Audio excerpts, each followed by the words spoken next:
Welcome back to my YouTube channel. ನಾನಿವಾಗ share ಮಾಡ್ತಿರೋ recipe ಬಂದು ಪರಂಗಿಕಾಯಲ್ಲಿ ಪಲ್ಯ. ಇದನ್ನು ದೋಸೆ ಜೊತೆ ತಿನ್ಬೋದು, ಚಪಾತಿ, ತುಂಬ ಚೆನ್ನಾಗಿರುತ್ತೆ. ಬನ್ನಿ ಹೇಗೆ ಮಾಡೋದು ಅಂತ ನೋಡೋಣ. ಫಸ್ಟು ಸ್ಟವ್ ಹಚ್ಚಿ ಬಾಣಲೆ ಇಟ್ಟು ಬಾಣಲೆ ಬಿಸಿ ಆದಮೇಲೆ 3-4 ಟೀ ಸ್ಪೂನ್ ಆಯಲ್ನ ಹಾಕ್ಕೊಳ್ಳಿ. ನೀವು ಆಯಲ್ನ ಎಷ್ಟು ಹಾಕೋತೀರೋ ಅದು ಅಷ್ಟು ಬೇಗ ಕ್ವಿಕ್ಕಾಗಿ ಬೇಯುತ್ತೆ. ಆದ್ದರಿಂದ ಸ್ವಲ್ಪ ಆಯಿಲ್ ಜಾಸ್ತಿನೇ ಹಾಕ್ಕೊಳ್ಳಿ. ಇವಾಗ ಎಣ್ಣೆ ಹಾಕಿದ್ಮೇಲೆ ಎಣ್ಣೆ ಬಿಸಿ ಆದಮೇಲೆ ಕಡಲೆಕಾಳು ಬೇಯೋಲ್ಲ ಅನ್ನೋ ರೀಸನ್ನಿಗೆ, ಕಡಲೆಬೇಳೆ ಬೇಯೋಲ್ಲ ಅನ್ನೋ ರೀಸನ್ನಿಗೆ ನಾನು ಕಡಲೆಬೇಳೆನ ಫಸ್ಟೇ ಹಾಕ್ಕೊತಿದ್ದೀನಿ. ಕಡಲೆಬೇಳೆ ಬೇಯಕ್ಕೆ ಸ್ಟಾರ್ಟ್ ಆದಮೇಲೆ ನಾನಿಲ್ಲಿ 1 ಟೀ ಸ್ಪೂನಷ್ಟು ಸಾಸಿವೆನ ಸೇರಿಸ್ಕೊತಿದ್ದೀನಿ. ಸಾಸಿವೆಯಲ್ಲಿ ಸಿಡಿಯೋಕ್ಕೆ ಸ್ಟಾರ್ಟ್ ಆದಮೇಲೆ 1 ಗೆಂಡೆ ಬೆಳ್ಳುಳ್ಳಿನ ಸಿಪ್ಪೆ ತೆಗೆದಿಲ್ಲ, ನಾನು ಸಿಪ್ಪೆ ಸಮೇತನೇ ಚೆನ್ನಾಗಿ ಜಜ್ಜಿ ಹಾಕ್ತಾಯಿದ್ದೀನಿ. ಕೆಲವ್ರಿಗೆ ಇಷ್ಟ ಆಗಲ್ಲ, ಸಿಪ್ಪೆ ತೆಗಿತಾರೆ, ಆ ಥರ ಕೂಡ ನೀವು ಹಾಕ್ಕೊಬೋದು. ನಿಮಗೆ ಕಂಫರ್ಟ್ ನೀವು ಅದನ್ನು ಹಾಕ್ಕೊಳ್ಳಿ. ನಾನಿಲ್ಲಿ ಖಾರಕ್ಕೆ ಯಾವುದೇ ರೀತಿ ಬೇರೆ ಐಟಮ್ ಏನು ಹಾಕ್ದೇ ಇರೋದ್ರಿಂದ ಹಸಿಮೆಣ್ಸಿನ್ಕಾಯಿನ ನಾನಿಲ್ಲಿ 6 ಹಸಿಮೆಣ್ಸಿನ್ಕಾಯಿನ ತಗೊಂಡಿದ್ದೀನಿ, ಸಣ್ಣಗೆ ಕಟ್ ಮಾಡಿ ಅದು ಸೇರಿಸ್ಕೊತಿದ್ದೀನಿ. ನೀವು ಒಣಮೆಣ್ಸಿನ್ಕಾಯಿ ಕೂಡ ಹಾಕ್ಕೋಬೋದು, ಇಲ್ಲ 2 ಕಾಂಬಿನೇಷನಲ್ಲಿ ಹಾಕ್ಬೋದು, ಹೆಂಗಾದರೂ ಮಾಡ್ಕೊಬೋದು, ಅದು ಚೆನ್ನಾಗಿರುತ್ತೆ. ಇವಾಗ ನೋಡಿ ಕರಿಬೇವಿನ ಸೊಪ್ಪನ್ನ ಹಾಕಿ ಎಲ್ಲನೂ ಚೆನ್ನಾಗಿ ಬಾಡಿಸ್ಕೊಬೇಕಾಗುತ್ತೆ. ಇವಾಗ ಕಡಲೆಬೇಳೆ ಸ್ವಲ್ಪ ಕುಕ್ ಆಗಬೇಕು, ಅದರಿಂದ ಅದು ಕ್ರಿಸ್ಪಿಯಾಗಿ ಬೇಯಬೇಕು. ಅದರಿಂದ ಸ್ವಲ್ಪ ಅದು ಗರಂ ಆಗೋವರೆಗೂ ನೀವು ಬೇಯಿಸಬೇಕಾಗುತ್ತೆ. ನಾನಿಲ್ಲಿ 3 ಮೀಡಿಯಮ್ ಗಾತ್ರದ ಈರುಳ್ಳಿನ ಸೇರಿಸ್ಕೊತಿದ್ದೀನಿ. ಈರುಳ್ಳಿನ ಸಣ್ಣದಾಗಿ ಹಚ್ಕೊಂಡು ಸೇರಿಸ್ಕೊಳ್ಳಿ, ಬೇಗ ಕುಕ್ ಆಗುತ್ತೆ. ಇಲ್ಲಾಂದರೆ ಸ್ವಲ್ಪ ಟೈಮ್ ತಗೊಳ್ಳುತ್ತೆ, ಆದ್ದರಿಂದ ಸಣ್ಣಕ್ಕೆ ಇಲ್ಲಿ ಹೆಚ್ಚಿದ್ದೀನಿ ನೋಡಿ, ಈ ಥರ ಹಚ್ಕೊಂಡು ನೀವು ಸೇರಿಸ್ಕೊಬೇಕಾಗುತ್ತೆ.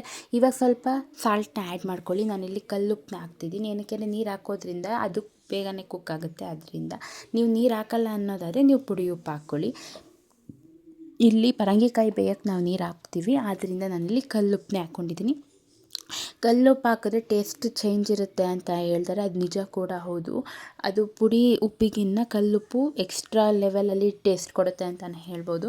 ಇವಾಗ ನೋಡಿ ಕುಕ್ ಆಗ್ತಿದೆ, ಇನ್ನು ಸ್ವಲ್ಪ ಬೆಂದರೆ ಸಾಕದು. ನೋಡಿ ಫೈನಲಿ ಇದು ಕುಕ್ಕಾಗಿದೆ. ನಾನಿವಾಗ ಇಲ್ಲಿ ಪರಂಗಿಕಾಯಿನ ಸಣ್ಣದಾಗಿ ಕಟ್ ಮಾಡಿ ಹಾಕ್ಕೊತಿದ್ದೀನಿ.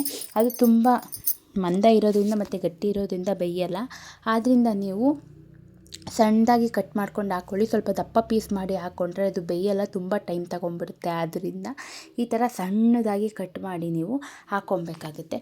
ಇವಾಗ ಚೆನ್ನಾಗಿ ಮಿಕ್ಸ್ ಮಾಡಿ ಒಂದು 2 ಸೆಕೆಂಡ್ ಅಥವಾ 3 ಸೆಕೆಂಡ್ ಹಿಂಗೆ ಮಿಕ್ಸ್ ಮಾಡಿ ಒಂದು 10 ಸೆಕೆಂಡ್ ನೀವು ಹಾಗೆ ಅದನ್ನು ಎಣ್ಣೆಯಲ್ಲೇ ಫ್ರೈ ಆಗೋಕ್ಕೆ ಬಿಡಬೇಕಾಗುತ್ತೆ. ನೀವು ಎಣ್ಣೆಲಿ ಎಷ್ಟು ಫ್ರೈ ಆಗೋಕ್ಕೆ ಬಿಡ್ತೀರೋ ಅಷ್ಟು ಬೇಗ ಅದು ಕುಕ್ ಆಗುತ್ತೆ ನೀರು ಹಾಕಿದಾಗ. ಆ ರೀಸನ್ನಿಗೆ ನೋಡಿ ಚೆನ್ನಾಗಿ ಮಿಕ್ಸ್ ಮಾಡ್ಕೊಳ್ಳಿ. ಇಲ್ಲೇ ನೀವು ಬೇಕಂತ ಅಂದರೆ ನೀವು ಅರಿಶಿನ ಪುಡಿ ಕೂಡ ಆ್ಯಡ್ ಮಾಡ್ಕೊಬೋದು. ನಾನು ಯಾವುದೇ ರೀತಿ ಮಸಾಲಾನ ಆ್ಯಡ್ ಮಾಡಬಾರ್ದು ಅಂದ್ಕೊಂಡಿದ್ದೀನಿ, ಅದಕ್ಕೆ ನಾನು ಆ್ಯಡ್ ಮಾಡಿಲ್ಲ. ನೋಡಿ ಅದು ಫುಲ್ಲು ಇದ್ದಿದ್ದು ಸ್ವಲ್ಪ ಕರಗಿದೆ ಅಂದರೆ ಬೆಂದಿದೆ ಅಂತ ಅರ್ಥ. ಇವಾಗ ಚೆನ್ನಾಗಿ ಅದು ಕುಕ್ ಆಗ್ತಿದೆ ಅಂತಲೇ ಅರ್ಥ. ಇನ್ನೊಂದು 2 ಸೆಕೆಂಡ್ ಅದನ್ನು ಫ್ರೈ ಮಾಡ್ತೀನಿ ನೋಡಿ. ಫ್ರೈ ಮಾಡಿದ್ಮೇಲೆ ನಾನು ನೀರನ್ನ ಸೇರಿಸ್ಕೊತಿದ್ದೀನಿ. ತುಂಬ ನೀರನ್ನು ಸೇರಿಸ್ಕೊಳ್ಳೋಕೆ ಹೋಗ್ಬಿಡಿ, ತುಂಬ ಬೆಂದ್ಬಿಡುತ್ತೆ. ನೋಡಿಕೊಂಡು ಕ್ವಾಂಟಿಟಿಯಾಗಿ ನಾನಿಲ್ಲಿ 1 ಟೀ ಗ್ಲಾಸ್ ನೀರನ್ನ ಸೇರಿಸ್ಕೊಂಡಿದ್ದೀನಿ. ಅದು ಬೆಂದಿಲ್ಲ ಅಂತ ಅನಿಸಿದ್ರೆ ನೀವು ಆಮೇಲೆ ಕೂಡ ನೀರು ಹಾಕ್ಕೊಬೋದು. ಮೊದಲೇ ತುಂಬ ಹಾಕ್ಕೊಂಬಿಟ್ರೆ ಅದು ತುಂಬ ಸಾಫ್ಟಾಗಿ ಬೆಂದ್ಬಿಡುತ್ತೆ, ಆವಾಗ ಅಷ್ಟು ಚೆನ್ನಾಗಿರಲ್ಲ.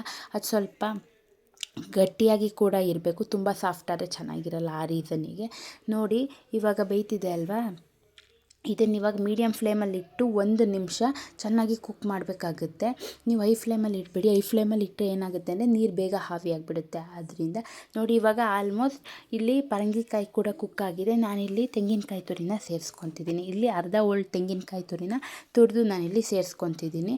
ಇವಾಗ ಆಲ್ಮೋಸ್ಟ್ ಎಲ್ಲ ಕುಕ್ ಆಗಿದೆ, ಆ ರೀಸನಿಗೆ ನಾನು ಸೇರಿಸ್ಕೊತಿದ್ದೀನಿ.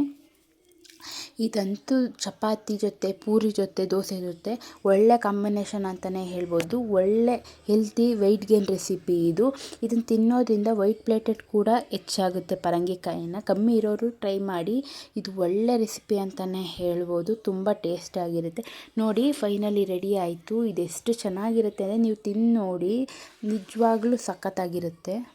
ಇದೇ ರೀತಿ ಹೆಚ್ಚಿನ ಫುಡ್ ಕಂಟೆಂಟ್ಗಾಗಿ ನನ್ನ ಚಾನಲ್ನ ಸಬ್ಸ್ಕ್ರೈಬ್ ಮಾಡಿಕೊಡಿ. ಈ ವಿಡಿಯೋ ಇಷ್ಟ ಆದರೆ ಲೈಕ್ ಮಾಡಿ, ಶೇರ್ ಮಾಡಿ, ಕಾಮೆಂಟ್ ಮಾಡಿ.